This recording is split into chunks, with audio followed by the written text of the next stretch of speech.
आणि आता महत्त्वाच्या बातम्या आपण पाहूया। घाटकोपर, दादर, गिरगाव नंतर आता लालबाग परळमध्ये सुद्धा पांढरी पट्टी। व्ही शांताराम यांच्या राजकमल स्टुडिओ कंपाऊंड मध्ये पांढरी पट्टी। परळच्या राजकमल हाइट्स मध्ये देखील पांढरी पट्टी मारण्यात आली आहे। मनसेच्या विरोधानंतर बोरिवलीमधील पांढऱ्या पट्टीवर पिवळा रंग मारला। बोरिवली विट्टी इंटरनॅशनल स्कूल समोरील पांढरी पट्टी पुसण्यात आली आहे। मुंबईला पाणीपुरवठा करणाऱ्या 7 तलावांमध्ये फक्त 10.72% पाणीसाठा राखीव जलसाठा वापरता यावा यासाठी मुंबई पालिकेचं सरकारला पत्र। तर पुणे शहरामध्ये आजपासून पाणी कपात, समविषम तारखांना पाणीपुरवठा होणार आहे।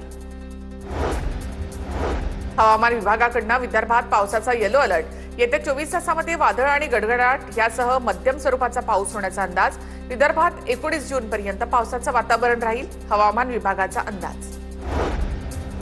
मोसमी पावसाची प्रगती ठप्प। राज्यातील उत्तरेकडील सीमा 4 दिवसांपासून स्थिर। मराठवाडा, विदर्भातील काही भागात उष्णतेच्या लाटेसदृश स्थितीची नोंद। बहुतांश भागामध्ये उष्ण दमट वातावरण, तर काही ठिकाणी वादळी पावसाची। रत्नागिरीमध्ये ठाकरेंच्या शिवसेनेला भाजप धक्का देणार।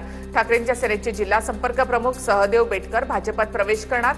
बुधवारी प्रदेशाध्यक्ष रवींद्र चव्हाणांच्या उपस्थितीमध्ये पक्षप्रवेश होणार।